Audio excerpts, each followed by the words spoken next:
بسم اللہ الرحمن الرحیم۔ السلام علیکم ورحمۃ اللہ وبرکاتہ۔ آج میں اپنے دوستوں سے نبی اکرم صلی اللہ علیہ وسلم کی بہت ہی پیاری حدیث شیئر کروں گا اور دعا شیئر کروں گا۔ اس سے پہلے میں اپنے تمام دوستوں سے گزارش کروں گا کہ اگر آپ نے ابھی تک میرے چینل عابد راجہ کو سبسکرائب نہیں کیا تو ضرور کر لیں۔ تو سٹارٹ کرتے ہیں۔ بسم اللہ الرحمن الرحیم۔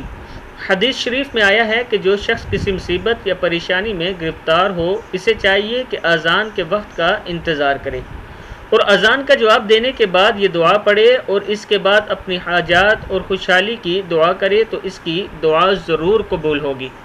کیا ہے؟ بسم اللہ الرحمن الرحیم۔ اللہم رب هذه الدعوة الصادقة المستجابة لها دعوة الحق وقلمة التقوى احینا علیہا وامتنا علیہا وابعثنا علیہا واجعلنا من خیار اہلہا احیاء وامواتا۔ صدق اللہ العظیم۔ کتاب کا یہ حوالہ موجود ہے۔ آپ دوستوں سے گزارش ہے کہ اس پر ضرور عمل کریں۔